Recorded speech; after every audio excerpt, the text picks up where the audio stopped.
আসসালামু আলাইকুম রহমতুল্লাহি ওয়া বারাকাতুহু। আজকে একটা শর্ট ভিডিও করব। আজকে শরীরটা খুবই খারাপ, হসপিটালে গিয়েছিলাম। হসপিটাল থেকে আজকে এই ওষুধগুলো দিল, অনেকগুলো ওষুধ। তারপরে এটা হচ্ছে ইনহেলার, যেহেতু আমার অ্যাজমার সমস্যা আছে। যাদের অ্যাজমার সমস্যা তারা বুঝতে পারে যে কত কষ্ট, রাত্রে শোয়া যায় না, অনেক কষ্ট। কারণ এই অ্যাজমাজনিত কারণে আমার বড় ভাইয়ের মৃত্যু হয়েছে 98 সালের ডিসেম্বরে আমার বড় ভাইটা মারা গেছে শুধু অ্যাজমার কারণে। তখন অ্যাজমার তেমন কোনো চিকিৎসা ছিল না, খুব ভালো চিকিৎসা, ভালো ডাক্তার ছিল না।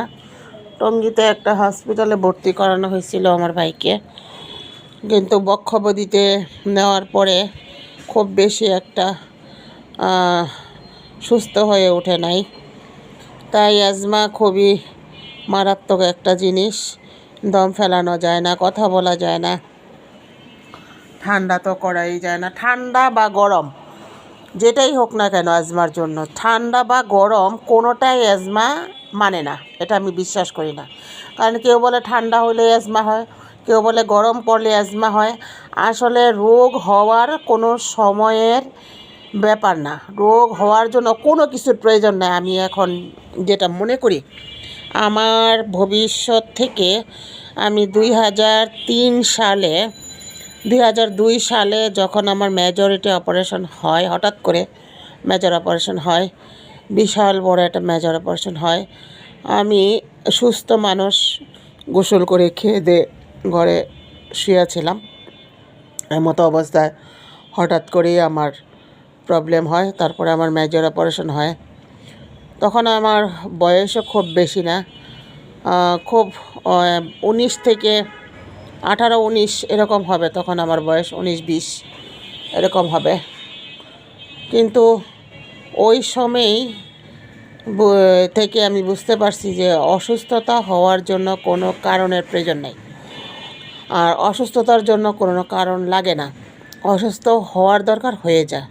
যারা বলে এটার জন্য ওইটা হয়েছে, ওইটার জন্য এটা হয়েছে, এইটার কারণে ওইটা হয়েছে, বংশগতর কারণে হাড়ের সমস্যা হয়েছে, বংশগত কারণে শ্বাসকষ্ট হয়েছে, বংশগত কারণে ডায়াবেটিস হয়েছে, সব মিথ্যা কথা।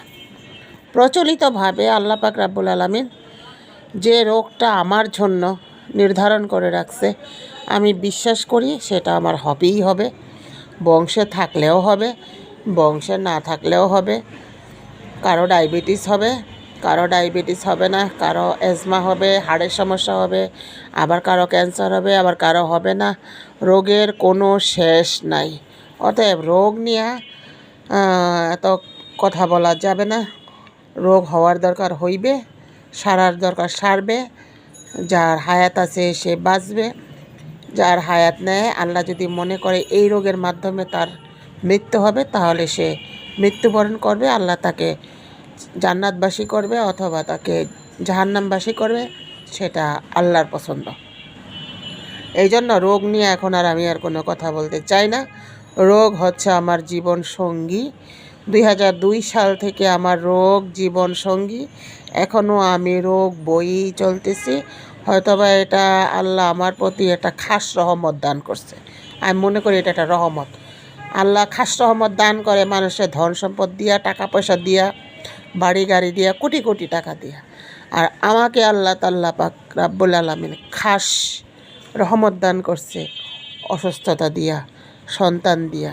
আমার অনেকগুলো সন্তান মারা গেছে, অনেকগুলো সন্তান। আমার অনেকগুলো সন্তান মারা যাওয়ার পরে এখন আল্লাহ 2 জন রাখছে। আল্লাহর কাছে লাখ লাখ শুকর। আল্লাহ পাক রাব্বুল আলামিন যেন এই 2 জনকে হায়াতে তৈয়বা দান করে, তাদেরকে নেক হায়াত দান করে। তো অসুস্থতার মাঝেই জীবন কাটাচ্ছি। যতটুকু পারি আল্লাহ তাআলার ইবাদত করার চেষ্টা করি, যতটুকু সম্ভব হয় ভালো পথে চলার চেষ্টা করি, যতটুকু সম্ভব হয় মানুষকে সহযোগিতা করার চেষ্টা করি, নিজেও কারো কাছ থেকে সহযোগিতা নিয়ে চলি। এভাবেই জীবনযাপন করতেছি। তো অ্যাজমাটা খুবই বেড়ে গেছে কয়েকদিন যাবৎ। মানে প্রচণ্ড অ্যাজমা বেড়ে গেছে। তাই আমার জন্য সবাই দোয়া করবেন, আর আমার এই চ্যানেলটা সাবস্ক্রাইব করবেন। 10 বছরের এই চ্যানেলটা আল্লাহ পাক রাব্বুল আলামিন যত নগ্ন ছবি দিয়া মানুষকে ভাইরাল করে, ভালো কিছু নিয়ে মানুষকে আল্লাহ তাআলা আগাইতে চাইলেও মানুষ সেটাকে ঢিল মেরে ফেলে দেয়। তাই আসুন, আমরা আর কিছু করতে পারি বা না পারি, অন্তত ইমানের সহিত চলার চেষ্টা করব, সালাত কায়েম করব, কোরআন তেলাওয়াত করার চেষ্টা করব, রাতে অজিফাগুলা পড়ার চেষ্টা করব, সকালে অজিফাগুলা করার চেষ্টা করব, সন্ধ্যার পরে অজিফা করার চেষ্টা করব, যতটুকু সম্ভব হয় আর কি। আমরা পাপী বান্দা, তো বিচার তো হবেই। তারপরেও আল্লাহকেই বিশ্বাস করি, আল্লাহ রাসূলকেই বিশ্বাস করি, নবীগণদের বিশ্বাস করি, রাসূলগণদের বিশ্বাস করি, মালাইকাদের বিশ্বাস করি, সৃষ্টিকে বিশ্বাস করি, মৃত্যুকে বিশ্বাস করি, সাহাবাগণদের বিশ্বাস করি, সমস্ত আল্লাহর সৃষ্টির উপরে বিশ্বাস করি। এই বিশ্বাসের উপরেই শেষ নিঃশ্বাস ত্যাগ করতে চাই মুহাম্মদ রাসূলুল্লাহ সাল্লাল্লাহু আলাইহি ওয়াসাল্লামের উম্মত হিসাবে।